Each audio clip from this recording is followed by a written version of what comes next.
We're up to Pasuk Yud.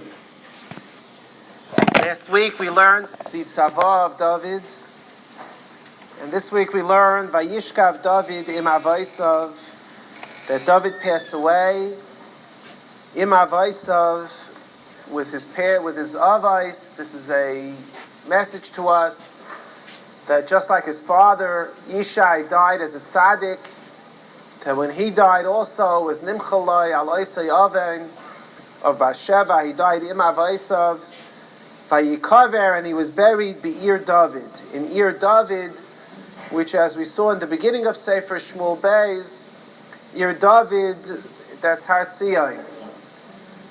And that's where David was buried. If you go today to Eretz Yisroel and you visit Har Tzion, they take you to what is believed to be Kever David.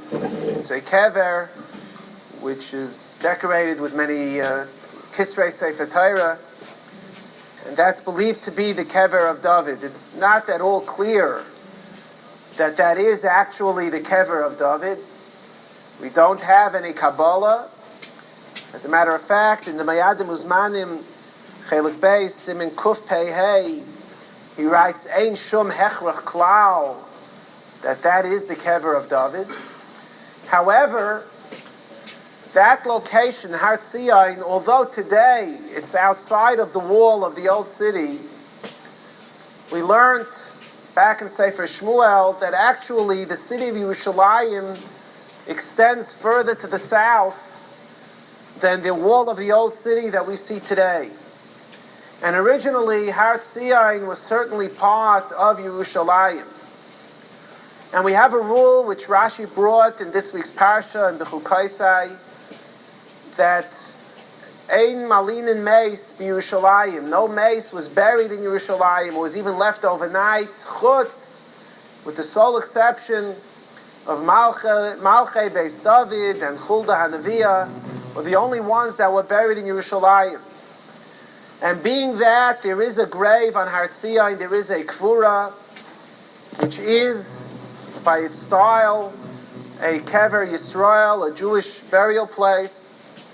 So that is the indication that that Kever has to be either the burial place of Huldah HaNaviah or of one of the 10 Malchei Beis David that were buried in Yerushalayim proper.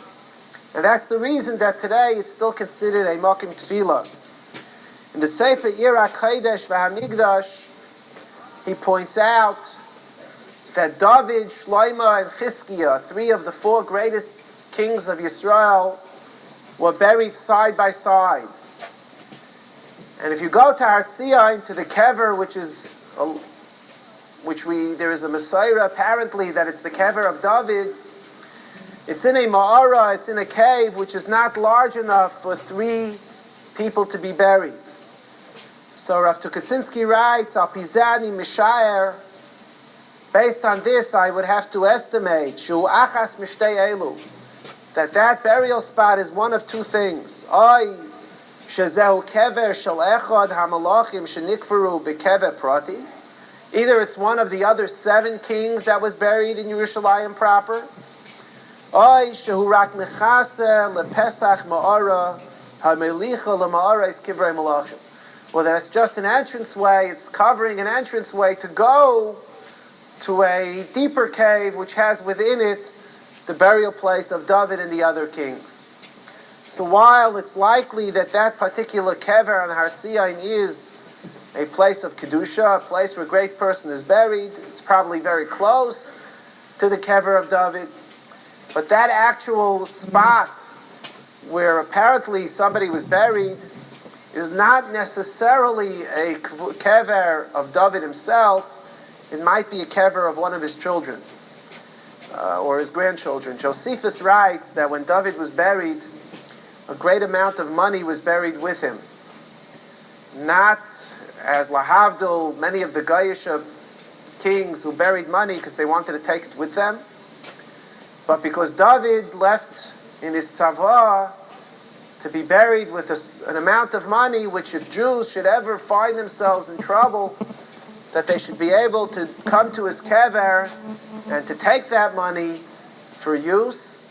Josephus writes that Hurdis took money from there many centuries later when he came to fix up the Har HaBayis, to expand and extend the Har HaBayis. He funded it in part with the money that he took from Kever David. He doesn't say if he took all the money or he left some behind. Yitzhak Hashem, in 6 weeks, I hope to be at that spot. If I find any money, I'll let you know. That'll show that it's Kever David. V'hayamim asher malach David al Yisroel arboim shana. The days that David served as king were 40 years. B'chevroi malach Hashem.